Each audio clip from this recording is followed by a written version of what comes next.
7 en punto, bienvenidos a Milenio, 19 horas. El INE prepara los lineamientos para regular y fiscalizar los procesos internos de los partidos. Entre otras cosas, permitiría que legisladores federales no necesiten pedir licencia para competir. Morena reporta que los aspirantes presidenciales han gastado más de $1 millón en sus recorridos desde el 19 de junio. Padres de los 43 normalistas de Ayotzinapa afirman que es necesario que el gobierno federal brinde la información que el GIEI considera necesaria para acceder a la verdad sobre el caso. Y en la afición, Raúl Jiménez tendrá una segunda oportunidad en la Premier League, ahora con el Fulham. Comenzamos.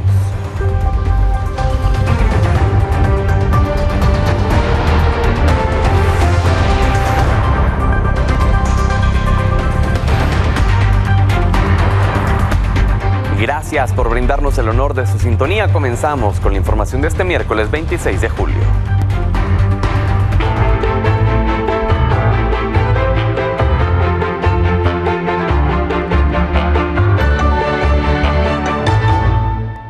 El INE prepara ya los lineamientos para regular y fiscalizar los procesos internos de los partidos, tal y como lo mandató el Tribunal Electoral. En un borrador que circuló extraoficialmente, establece que los legisladores federales que actualmente compiten por la candidatura presidencial o las diversas denominaciones internas que le dieron el Frente y Morena y aliados, podrían no necesitar pedir licencia para competir.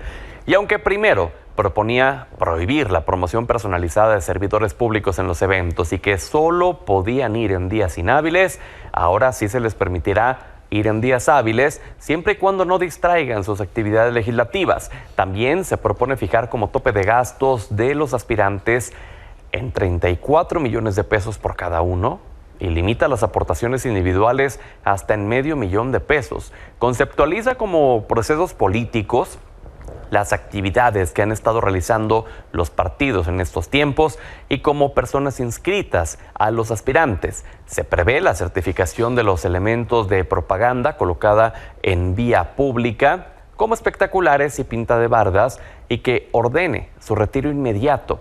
De no hacerlo, se contabilizaría como gastos de precampaña. El INE convocó a sesión para discutir este tema a las 20 horas y recordemos que tiene de plazo hasta la medianoche para aprobar dichos lineamientos. Por cierto, la Sala Superior del Tribunal Electoral confirmó que los eventos de los presidenciables de Morena son actos proselitistas y deben realizarse preferentemente en espacios del partido político. Ratificó la decisión de la Comisión de Quejas y Denuncias del INE, en la que ordenó como medida cautelar que los actos masivos se lleven a cabo en lugares pertenecientes al partido político, como oficinas estatales o municipales. Además, consideró que las medidas tampoco anulan el derecho de asociación y reunión de la militancia de ese partido. Al respecto, Adán Augusto López informó que realizará algunas de sus asambleas en oficinas de Morena en diferentes municipios del país. Detalló que la próxima semana comenzará con asambleas dentro o fuera de oficinas del partido, pero que no serán eventos cerrados, como recomendó al INE, y señaló que las combinará con eventos en plazas públicas por respeto a la militancia. Quien también se ha referido a este tema de las reglas es el presidente nacional de Morena, Mario Delgado. Dijo que el INE les dio acceso al borrador de estos lineamientos. Criticó que no sea un requisito que los participantes dejen sus cargos públicos, al destacar que es una contradicción. Y sobre la postura de Marcelo Ebrard de querer debatir con Xóchitl Gálvez, el líder morenista dijo que están en su derecho y es decisión de cada uno el querer debatir con los presidenciables del Frente Amplio, y aclaró que como partido no pueden prohibírselos.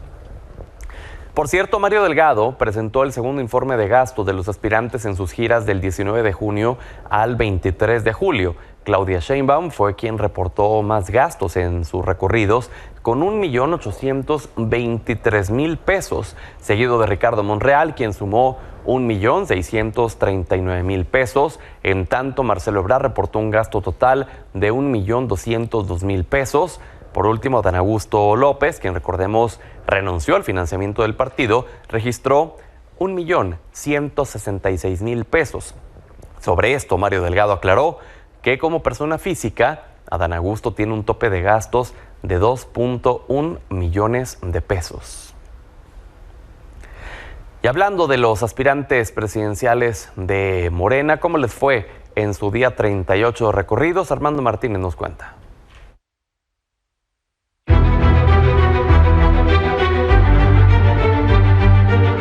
En el día 38 de las giras por el país de las corcholatas presidenciales de Morena, Adán Augusto López estuvo en la Ciudad de México, encabezó una asamblea informativa en Tlalpan y más tarde otra en Tláhuac. En alusión a la propuesta de la panista Xóchitl Gálvez de debatir con los morenistas, el exsecretario de Gobernación destacó que aún no es tiempo. No, yo no creo que tengamos que debatir ahorita nada, no son los tiempos, está claro que estamos en un proceso para que se defina quién es el coordinador de los comités de defensa de la Cuarta Transformación, el coordinador nacional. Ya vendrán los tiempos de los debates, pero para eso todavía falta que inicie el proceso electoral. Ricardo Monreal estuvo en Guanajuato, donde ofreció una conferencia de prensa y luego encabezó 2 asambleas informativas en Silao y Salamanca, sobre la necesidad de que renuncien los aspirantes a la candidatura presidencial de la oposición. Dijo que es su decisión y respeta su proceso interno. Respecto de la renuncia de la señora y de Santiago Krill, pues ellos habrán de decidir cuándo lo harán.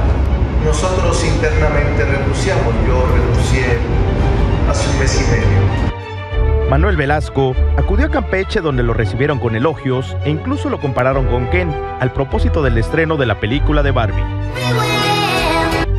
El verde ecologista planteó ante simpatizantes dar continuidad a la Cuarta Transformación.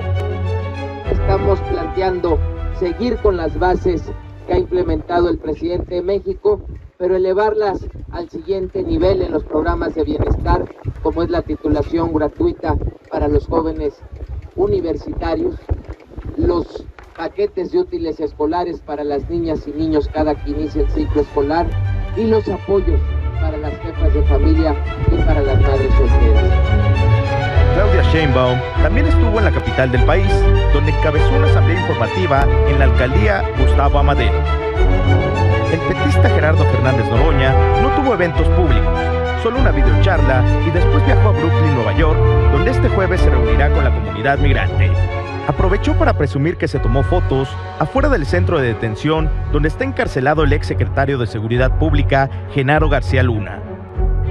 Y aquí está García Luna, ahí está el Departamento de Justicia, ahí están las banderas, ese es el centro, la prisión que tiene por casa Genaro García Luna, socio del Chapo Guzmán, socio del comandante Borolas, alias Felipe del Sagrado Corazón de Jesús Calderón Hinojosa.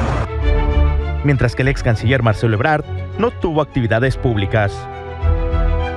Con información de reporteros y corresponsales para Milenio Noticias, Armando Martínez. Hoy el presidente llamó a los simpatizantes de la 4T a no caer en provocaciones de la oposición, pese a que dijo hay una campaña en su contra.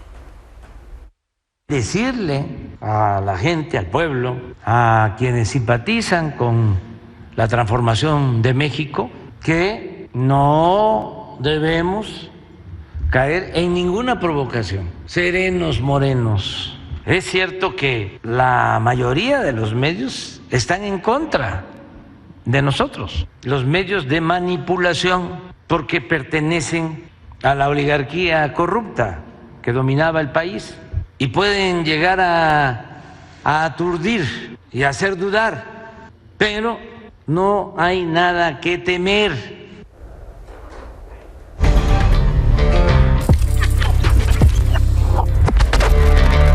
Es miércoles de Política Joven. Hoy nos acompaña Netro Balcaba, de Movimiento Ciudadano, también Gerardo Vera, creador de contenido de análisis político, y Jaime Orellana, diputado federal suplente de Morena. Gracias a los tres por estar aquí hoy. Gracias a ti, Pedro. Y le mandamos un saludo también a Carla Ayala, que por causas de fuerza mayor no está presente. Pero, a ver, mucho se está hablando, sobre todo en este día, de los lineamientos del INE para los procesos internos de Morena, del Frente, etcétera. Se habla mucho de la promoción en bardas, en espectaculares y demás, pero no se está hablando de la promoción a través de redes sociales. Y hoy vamos a hablar de este tema con ustedes. ¿Cuál es la relevancia, para empezar, partiendo de ahí, de las redes sociales para la elección del 2024? Y me gustaría en esta ocasión comenzar contigo, Gerardo. Pues muchísimas gracias, Pedro. Y primeramente creo que algo importante que habría que aclarar es el hecho de que las reglas en cuanto a la fiscalización en las redes sociales hoy en día en México no son muy claras. Son claras en cuanto a los perfiles públicos de los aspirantes a la presidencia, es decir, el perfil público ya sea de Xóchitl Gálvez o de Marcelo Ebrard, existen los procesos de fiscalización y las propias aplicaciones de redes sociales ofrecen los números para cuando un contenido está pagado, etc. Sin embargo, para cuando un creador de contenido, es decir, alguien como yo, ¿no? Realiza un contenido en promoción o en apoyo a un político, pues no existe un proceso de fiscalización. Y ahí es donde empieza el gran problema en realidad. Ahí es donde está el meollo del asunto. Porque, pues, si yo hago un video con Marcelo Ebrard, ¿no? Para el cual no me pago, entonces, pues, ¿en dónde está la línea de esa fiscalización? ¿Dónde debería ahí haber algún tipo de señalamiento de que esto es propaganda, etcétera? ¿Cómo debería llevarse a cabo ese video? ¿Cómo debería tomarse en cuenta ese video? ¿Lo estoy promoviendo al hacerlo o no? Claro. Entonces, ¿se remite solo a la intención o no? Entonces, tiene que haber reglas más claras también para nosotros los creadores de contenido, y ahí lo hablo desde una perspectiva personal en la que me atañe, pero también tiene que haber una perspectiva más abierta y más transparente de la propia ley para que los candidatos no estén incurriendo en delitos electorales. Claro, Anet. Fíjate que, Pedro, que la dimensión sociodigital es sumamente interesante y es una gran herramienta para construir la democracia.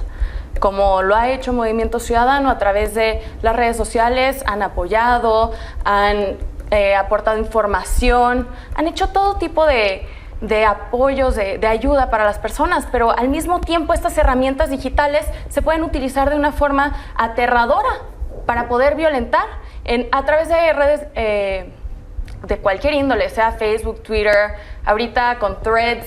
Se ha llegado hasta violentar a mujeres, tal como lo hizo la actual gobernadora Laida, que fue señalada por el Tribunal Electoral por generar este tipo de violencia Inscrita en contra ya de en mujeres. el padrón de violentadores. Entonces podemos ver que hay varias vertientes de qué se puede hacer y qué no se puede hacer. La realidad es que el INE lleva ya años y años regulando esto, pero ¿cuándo va a ser suficiente? Ya que pues ni a nivel global nos hemos puesto de acuerdo en cómo se va a gobernar el Internet. Claro, Jaime. Hola, ¿qué tal, Pedro? Agradecerte la invitación. Definitivamente las redes sociales vinieron a revolucionar no solamente la forma de comunicar, sino también la forma de hacer política.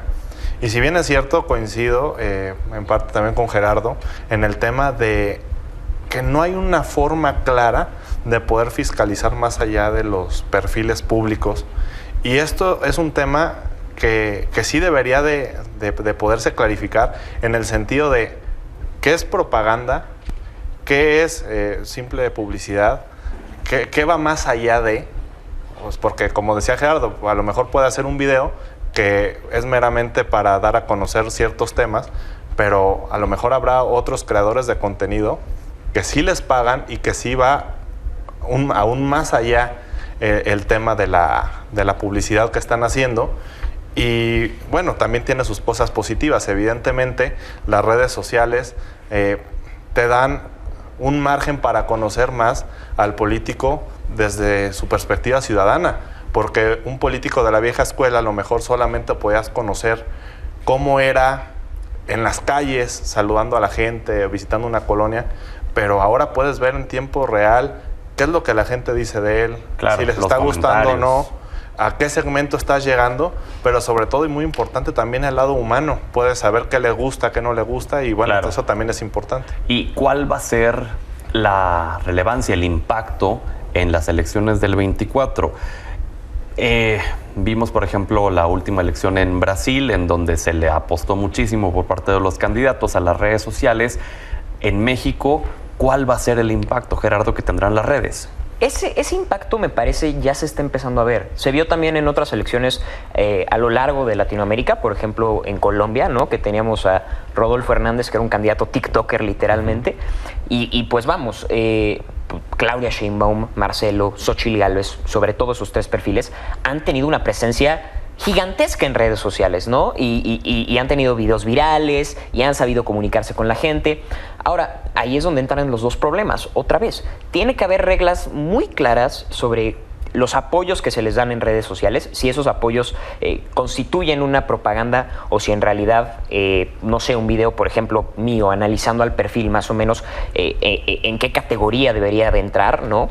Y además de eso, pues también el propio contenido que generen estos aspirantes, pues por más que sea un contenido que generen no necesariamente desde el punto de vista del funcionario, pues tiene que tener un cierto tipo de regulación, ¿no? Porque al final de cuentas, a pesar de que no se deba de regular su expresión, pues lo que sí se debe regular es pues qué mensaje le están transmitiendo a la ciudadanía para que, como decía Anet, no se transmitan mensajes violentos, etcétera. Oye, y para tu criterio, ¿quién de todos los tantos aspirantes que hay del Frente y de Morena está explotando mejor las redes?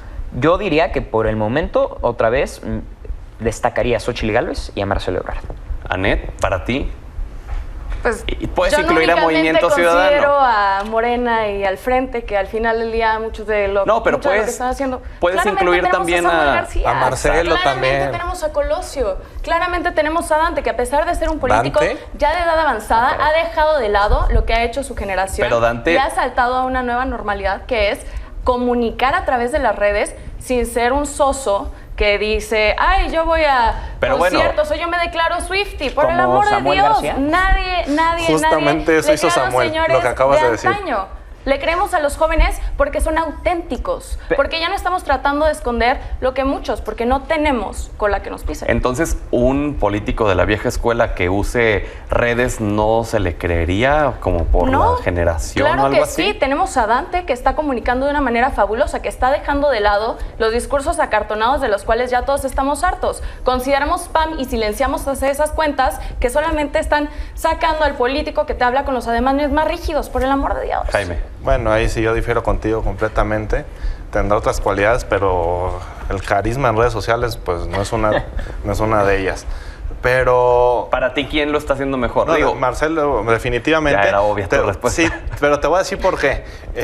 Desde mucho antes de este proceso, ya venía haciendo una serie, sobre todo en TikTok, de videos en donde busca conectar con una población, y lo hemos hablado muchas veces en la mesa, que a lo mejor muchas veces no se involucra mucho en la política, y a lo mejor buscar alternativas en redes sociales, con videos cortos, con videos informativos, con creadores de contenido. Muchas veces pues sí puedes, digamos, hacer que otras generaciones se interesen un poquito más y sobre todo que estén informadas de la realidad del país. Oigan, otro tema que pues quizás no es de la política nacional, pero pues es de lo que la gente está hablando el día de hoy. Son estas declaraciones de exmilitares en Estados Unidos bajo juramento de afirmar que el gobierno de Estados Unidos pues tiene material de no humanos, es decir, de extraterrestres, ovnis.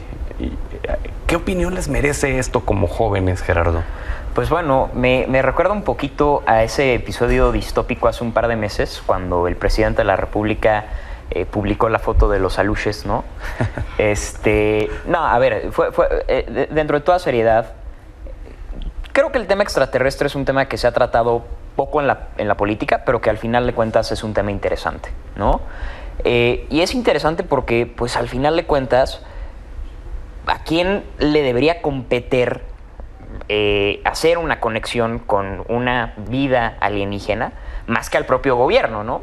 Y en ese sentido, pues también creo que es importante recalcar que en el caso mexicano ya hemos tenido varias solicitudes a Sedena para que desclasifique documentos sobre objetos voladores no identificados en nuestro territorio, y algunos de esos materiales se han ido desclasificando. Me parece que hace un mes más o menos se desclasificó un video de una interacción que hubo con un objeto volador no identificado sobre Campeche, que ese video data del 2004.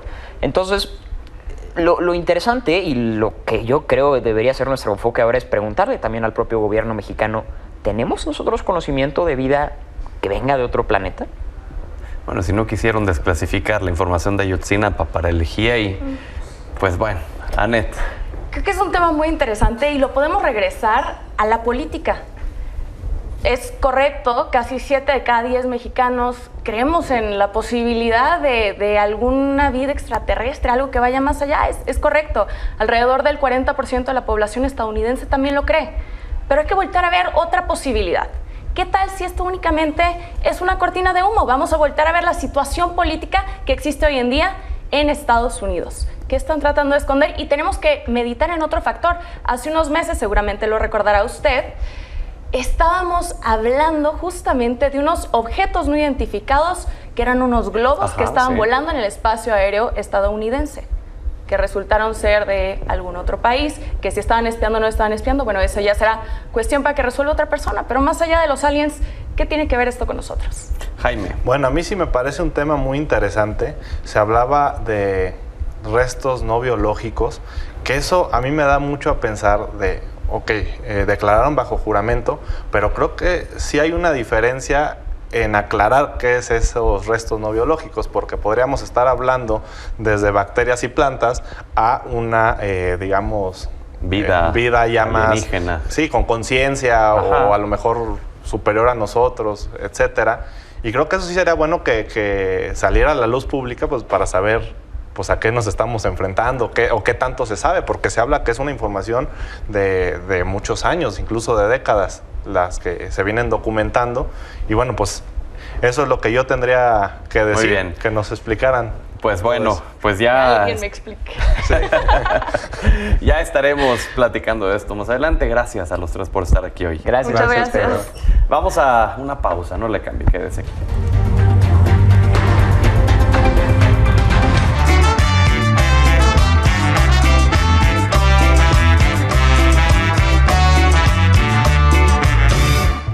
Mi querido Pedro, vienen las encuestas, se van las encuestas, regresan otras encuestas y vienen más encuestas. ¿Y qué crees? Que siempre gana dentro del sector opositor un personaje muy particular. No gana Xochitl, que ya parece que ya hasta ganó la Champions. No gana Santiago Krill, que va desapareciendo misteriosamente. No gana Beatriz Paredes, ninguno de los demás. Se diluyen terriblemente en sus sueños de poder y riqueza. ¿Sabes quién gana en esos espacios del conservadurismo y de la reacción? Un candidato. Se llama Ninguno. Sigue ganando Ninguno, a pesar de todo. Cuando estaba Lili Telles, ganaba Ninguno. Y ahora que está Xochitl Gálvez, sigue ganando Ninguno. O sea, en sus encuestas va, digamos, a un 34% Xochitl Gálvez y Ninguno va en 35, 36%. Ese Ninguno yo digo que es importante irlo a buscar. Señor Claudio 3X González, vaya, mande a sus scouts a buscar este personaje porque es el mero mero, es el bueno. ¿Para qué pierde el tiempo con huipiles de Pineda Cobalín? ¿Para qué pierde el tiempo con gelatinas muy gelatinosas? ¿Por qué? Mejor vaya y consiga Ninguno, porque es el que vemos que la gente está solicitando, está apoyando. Porque los demás, pues parece que no agarran ni un resfriado, se van diluyendo, se van cayendo, se van desinflando terriblemente. Conforme declaran, pasa. Santiago Krill, que llora y llora y mueve sus manitas, entre Xochitl, que ya está albureando, que ya superó a Carmen Salinas, ya de veras ya parece película de ficheras, parece película de La Pulquería 2. Entonces, buscar otros personajes, ya otros ya ni existen, ¿no? Osorio Chong ya sabe dónde está, no queda nada. Bueno, ¿dónde está Ricardo Anaya? ¿Dónde está? Cuando se necesita ese prohombre, ese ser probo bueno, santo y puro. Se diluye, busquen a Ninguno, ese es el bueno. Ninguno, ¿dónde estás? Nos vemos pronto, déjense ahí. Hablemos de seguridad. Hoy se registraron disparos y bloqueos en Tamaulipas. Se reportó un bloqueo con tráileres en la carretera Piedras Negras, mientras que ciudadanos reportaron detonaciones en Nuevo Laredo. La Vocería de Seguridad Pública del Estado alertó a los ciudadanos a tomar las precauciones necesarias y evitar la zona aunque la alcaldesa Carmen Lilia Canturrosas dijo que los hechos no ocurrieron en esa ciudad, sino en Colombia, Nuevo León. Horas más tarde, la vocería de Tamaulipas reportó que había sido retirado dicho bloqueo. No se reportaron detenidos ni víctimas por estos hechos.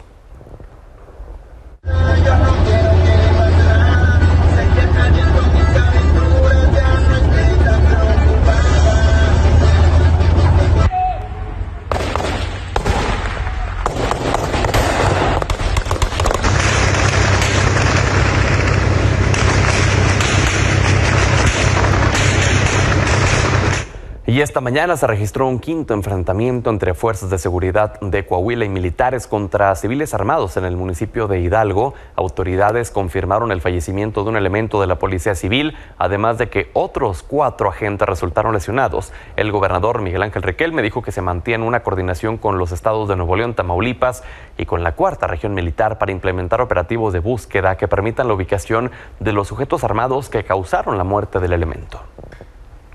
Mientras que en Puebla, un gimnasio fue atacado a balazos en Cuautlancingo. De acuerdo con versiones, se presume que el ataque fue realizado con la intención de amedrentar a los locatarios del lugar y obligarlos a pagar cuotas de cobro de piso. Autoridades acudieron al lugar de los hechos para realizar las investigaciones correspondientes. No se reportaron heridos ni personas detenidas. Y luego de que el GIEI concluyera sus trabajos sobre el caso Ayotzinapa, hoy padres de los 43 normalistas marcharon desde el Ángel de la Independencia hacia el hemiciclo a Juárez como parte de las actividades para exigir justicia por la desaparición de los estudiantes. Por la tarde, en conferencia, dijeron que es necesario que el gobierno federal brinde la información que el GIEI considera necesaria para poder acceder a la verdad sobre el caso y dijeron que solicitaron una reunión con el presidente López Obrador para pedirle acceso a los documentos que no se han proporcionado y así avanzar con la investigación.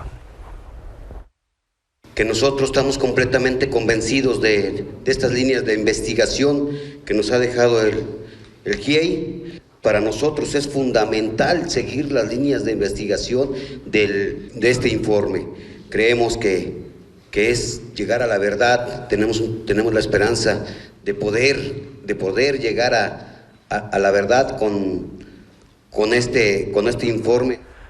En Guerrero, y con un mitin, estudiantes de la Normal Rural de Ayotzinapa, integrantes de un colectivo desaparecidos y miembros de la CETEG lamentaron la salida del GIEI sin que se tenga certeza sobre el paradero de los 43 normalistas. En el antimonumento Los 43 en Chilpancingo dijeron que los expertos independientes fueron los únicos que aportaron avances al señalar la participación directa del Ejército, policías estatales y municipales, además de la Marina, y que ahora con su retiro se acortan las posibilidades de que se pueda llegar a la verdad. Cambiando de información, en la Ciudad de México, el jefe de gobierno Martí Batres destacó que durante su primer mes al frente de la Ciudad de México se mantuvo la tendencia a la baja de los delitos de alto impacto. Detalló que la reducción fue de 7.9% en este mes y que el homicidio doloso bajó 45% con respecto a 2019. Recordó el trabajo impulsado en la administración de Claudia Sheinbaum, con lo que se logró reducir un 55.9% la incidencia delictiva, y reconoció el trabajo en materia de seguridad dirigido por el presidente López Obrador. Vamos a la pausa, no le cambie.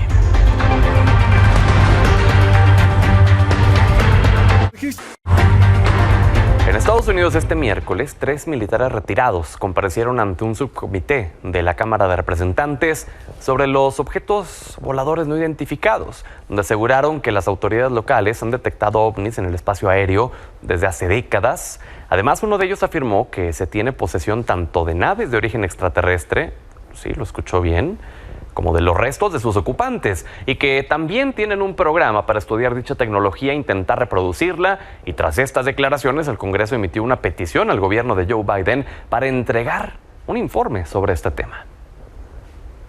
The lack of transparency regarding UAPs has fueled wild speculation and debate for decades, eroding public trust in the very institutions that are meant to serve and protect them. The Biden administration handling of the Chinese spy balloon that violated U.S. airspace is one example how the government is not prepared for these.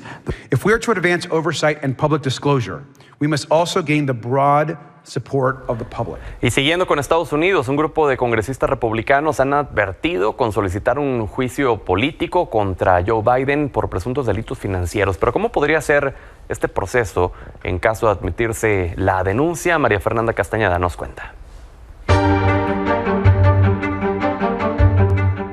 El presidente estadounidense Joe Biden nuevamente vive un momento de tensión, ya que un grupo de republicanos, liderados por el presidente de la Cámara de Representantes, Kevin McCarthy, ha señalado que podrían iniciar un juicio político contra el demócrata.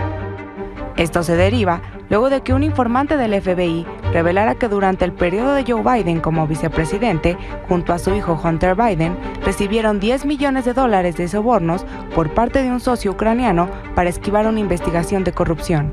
We need to know the answer to this. If at any time I feel as though we're not able to get all the information we need, we'll have to rise to the level of impeachment inquiry.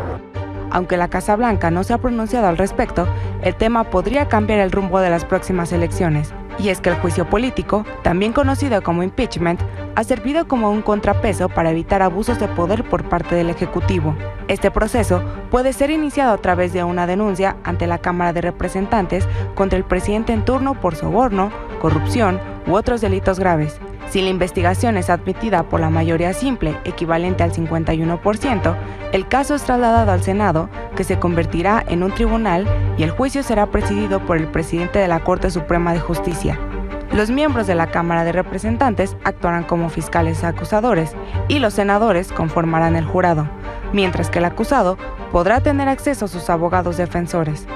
Una vez terminado el juicio, se procede a la votación y si el presidente es hallado culpable por al menos 67 de los 100 senadores, será removido de su cargo y el vicepresidente se convertirá en el nuevo jefe de Estado por el resto del mandato.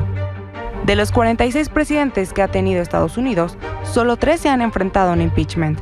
El primero fue Andrew Johnson en 1868, tras despedir al entonces secretario de Guerra Edwin Stanton, quien era parte de los republicanos radicales. Sin embargo, fue absuelto. En febrero de 1974, Richard Nixon fue acusado de abuso de poder y obstrucción de la justicia por el caso Watergate, sobre una trama de espionaje durante la campaña electoral de 1972. Pese a que en un inicio Nixon eludió su responsabilidad, 5 meses después anunció su dimisión. I have never been a quitter. To leave office before my term is completed is abhorrent to every instinct in my body.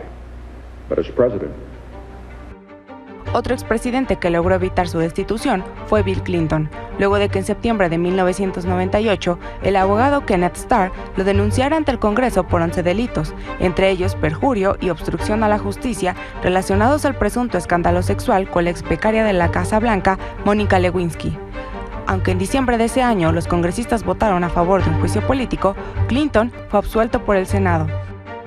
I have accepted responsibility for what I did wrong in my personal life.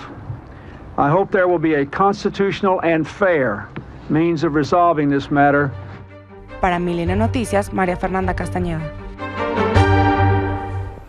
Tengo el gusto de recibir aquí en el estudio los internacionalistas Sofía Niño de Rivera y Mauricio Cantú. Gracias a ambos por estar aquí. Muchas gracias, Pedro. Un gusto estar aquí, Pedro. A ver, este juicio político, este impeachment a Joe Biden, ¿va a prosperar o no va a prosperar, Sofía?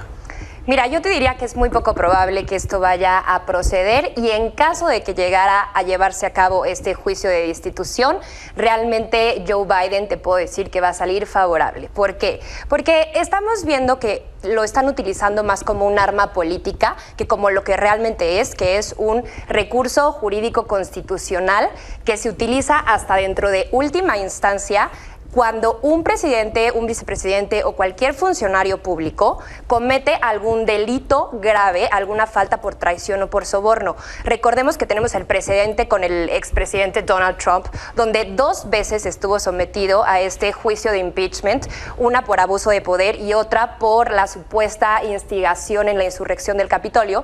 Y realmente el expresidente Donald Trump salió pues victorioso. Entonces, yo creo que ahora los cargos que se le estarían estarían imputando o con los cuales amenazan los republicanos para someter a un juicio de impeachment al presidente Joe Biden no son suficientes. Además, ni siquiera cuenta con todo el apoyo dentro de la propia base republicana en la Cámara de Representantes y mucho menos creo que en el Senado.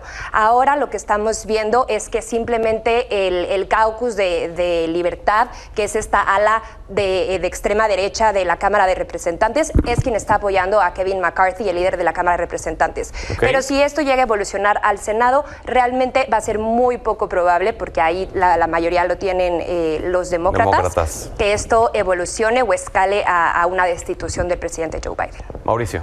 Esto no va a proceder, yo estoy de acuerdo con Sofía. Sucedió 2 veces con Donald Trump siendo presidente en funciones. El proceso, como se dijo ahorita al principio, empieza en la Cámara de Representantes.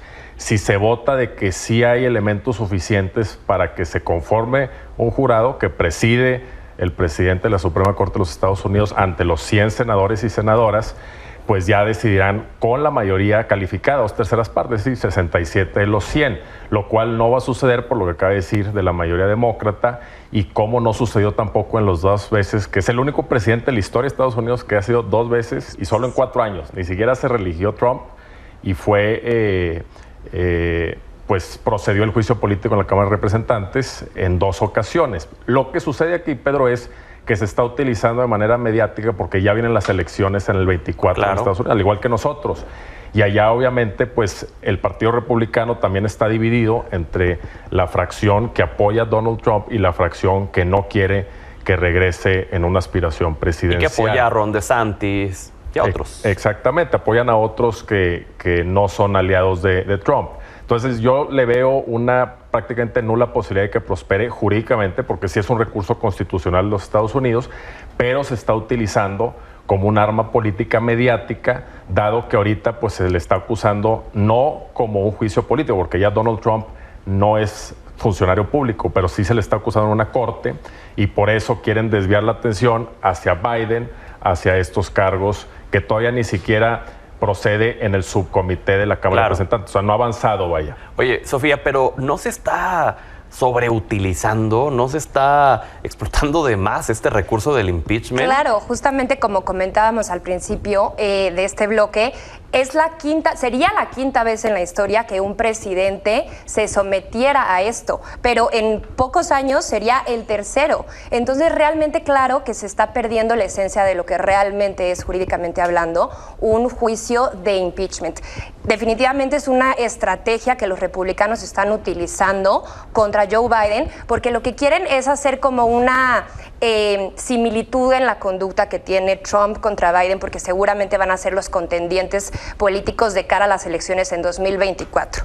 Entonces, también otro de los elementos que nos muestra que es una estrategia política es que esto se vislumbraba ya en el horizonte como probabilidad en las elecciones intermedias del año pasado, cuando los republicanos ganan la mayoría en la Cámara de Representantes. Sabíamos que era muy probable que fueran a buscar elementos, a rascar la tierra para ver cómo amenazaban a Joe Biden para enfrentarlo a este juicio.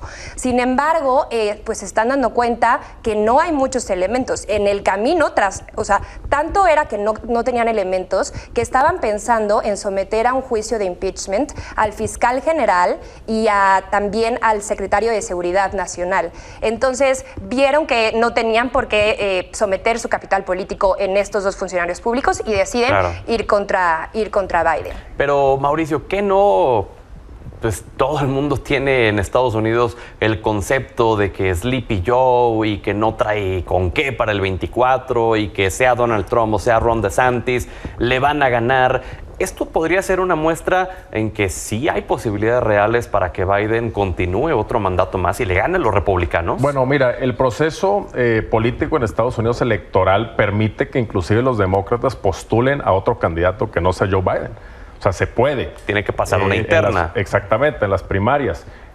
No sabemos qué va a suceder porque todavía no llegamos a ese momento en el proceso electoral, pero sí es un hecho de que la va a tener difícil el presidente Biden si él compite o el que compita los demócratas, por el hecho de que sí ha habido muchas cuestiones en el tema económico, en el tema político, que han debilitado un poquito la administración de Joe Biden. Entonces, obviamente ahorita, como decía Sofía, pues sí se está utilizando mediáticamente y políticamente el tema del impeachment, y McCarthy, pues todos sabemos que es gente de Donald Trump, y él es el speaker, que es el equivalente al presidente de la Cámara de Representantes, y está generando mucho ruido, pero todavía ni siquiera sesiona el subcomité de justicia de la Cámara de Representantes, es decir, no ha iniciado un proceso propiamente.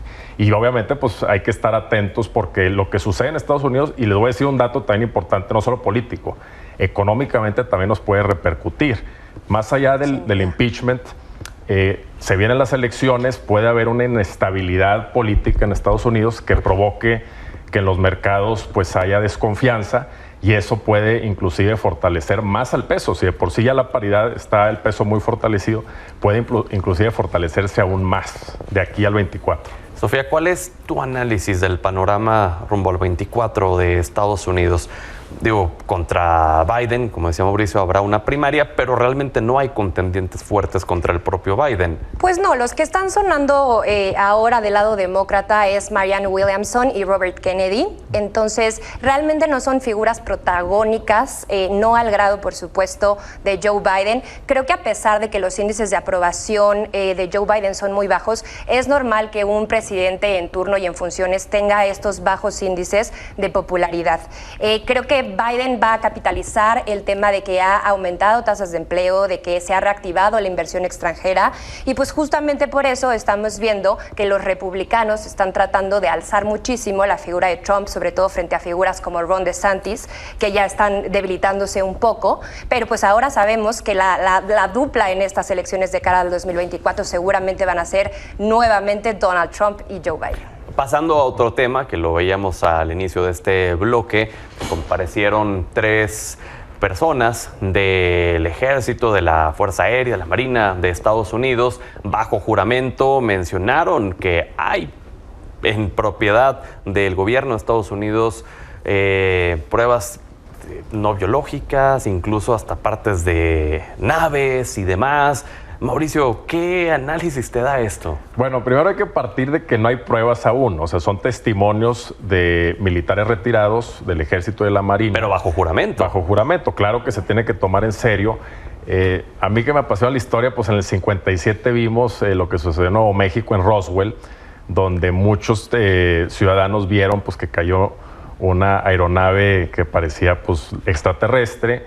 Ha habido muchas versiones en las teorías de conspiración de que hay inclusive una base secreta donde han guardado objetos de extraterrestres e inclusive partes biológicas, es decir, de cuerpos extraterrestres, y que pues han tratado de emular la tecnología.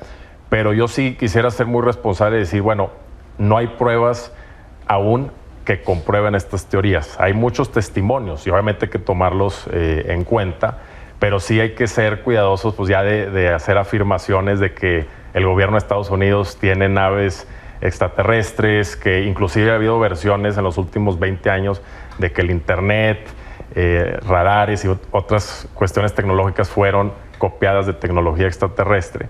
Pero sí es muy interesante, o sea, lo que testificaron hoy, pues hay que ponerle atención. Dijeron que mucho de la tecnología que ellos tienen es 1000 veces más avanzada que la que tenemos los humanos, y que han tratado pues de entender este funcionamiento tecnológico, que estas naves, por ejemplo, mencionaron que pueden hacer en el aire un paro repentino a alta velocidad y regresarse. Es como un avión se parara y se va para otro lado de manera brusca. Pues, claro. Eso que declararon hoy sí es algo que hay que considerar. Sofía.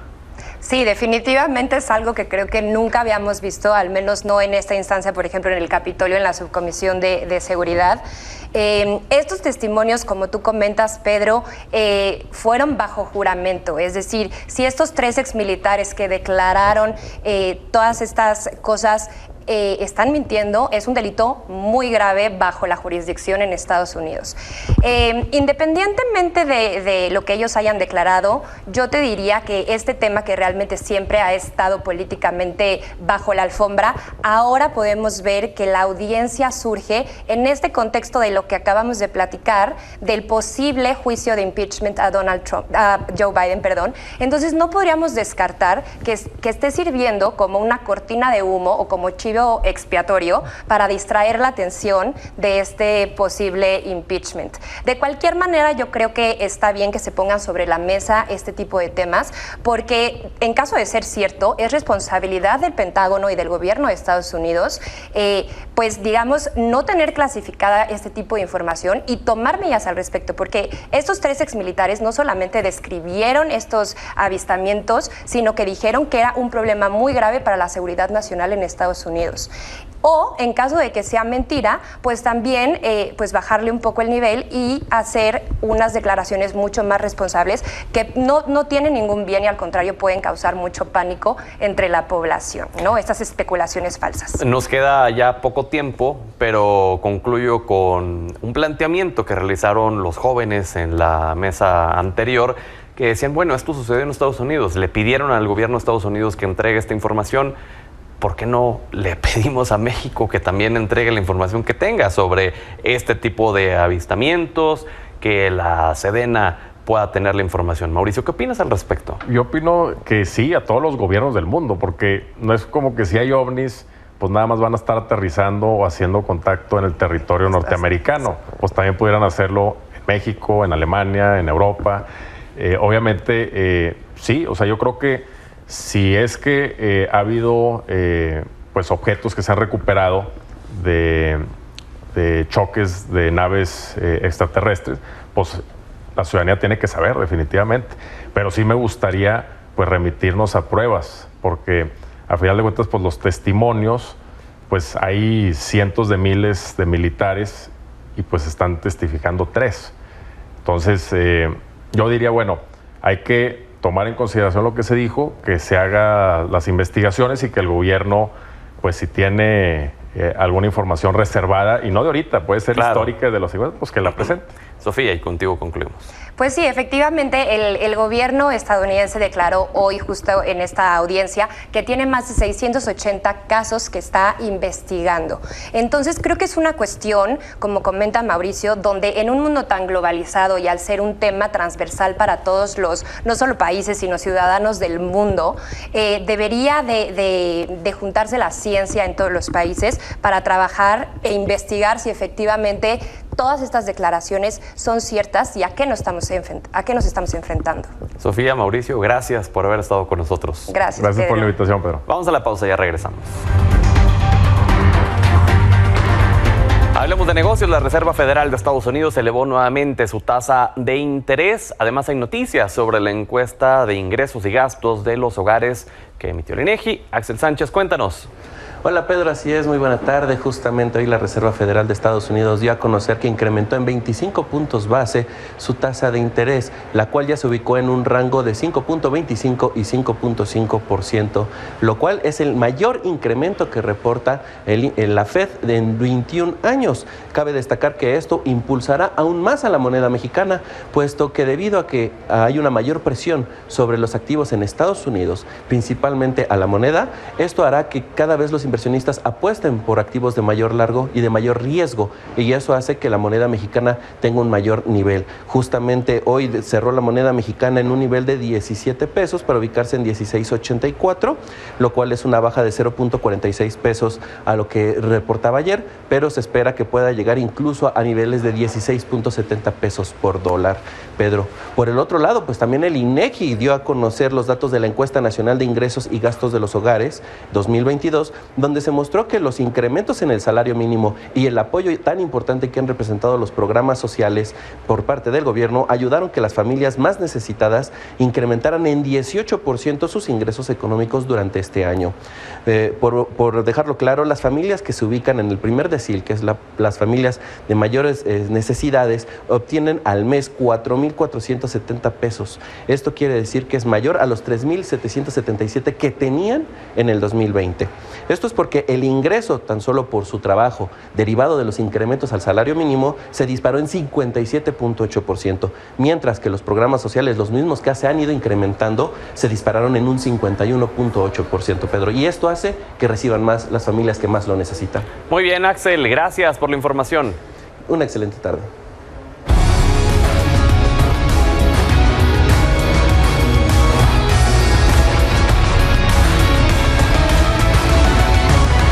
Minelli Ataide, buenas noches. ¿Tendrá mucha suerte Raúl Jiménez? Muy buenas noches, Pedro. Pues bueno, tiene una nueva oportunidad en la Premier League. Eso sí, ahora se va al Fulham, también de Inglaterra. Recordemos, estaba en el Wolverhampton, Pedro. Pero al final me parece que es una gran oportunidad para seguir brillando.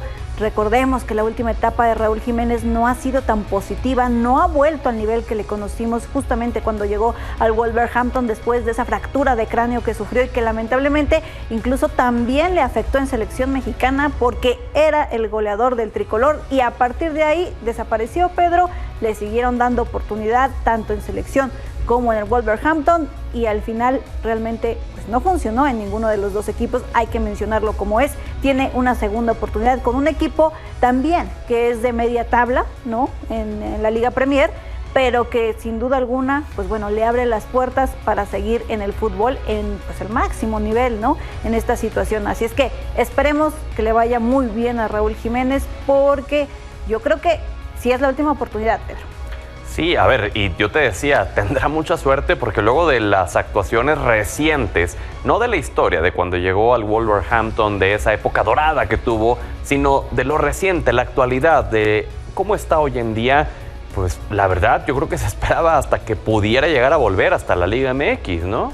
Sí, se habló muchísimo de esa posibilidad del América, que lo quería de vuelta y era lo factible, Pedro, por todo lo que habíamos visto, o Estados Unidos, ¿no? La Major League Soccer, que sabemos que como sucedió en el caso de Héctor Herrera, se fue al Houston y obviamente pues es lo que conlleva a veces para los jugadores mexicanos que ya no tienen un gran nivel en Europa, más bien. ¿Qué edad tiene? Tiene 32 años Raúl Jiménez. O todavía sea, está bien dentro del rango, ¿no? De competitividad todavía. Sí, pero tampoco es que le quede mucho tiempo, ¿no? Para digámoslo así, intentar, ¿no, Pedro? Ya debe de funcionar, sabemos que fue muy complicado lo que le pasó. ¿Sí? Se repuso bien físicamente porque al final fue avalado por médicos, ¿no? En su momento del Wolverhampton, el que siguiera en actividad en el máximo nivel. O sea, físicamente tiene con qué. Pero me parece que esto pasa también mucho por la parte emocional, por la parte de seguridad de Raúl Jiménez. La parte anímica, a ver, sí. En el Fulham pues tendrá como equipo rival al Chelsea, que es del mismo barrio de Fulham, allá en Londres. Pero que tienen dos realidades distintas. Sí, son dos realidades distintas, pero al final del día no deja de estar en una ciudad como Londres, no deja de tener como rival al Chelsea, no deja de estar en la Premier League y es la última gran oportunidad que tiene Raúl Jiménez. Sí, sin duda alguna, la última gran oportunidad, yo te lo mencionaba también de esa manera. ¿Por qué? Porque se ve muy complicado que si no brilla desde el principio, Raúl Jiménez pueda seguir en este nivel. Hoy tiene que aprovecharlo. Muy bien. No hay de otra para Raúl. Pues ojalá que le vaya muy bien. Gracias, Minelli. Buenas noches. Gracias por habernos brindado el honor de su sintonía. Hasta mañana.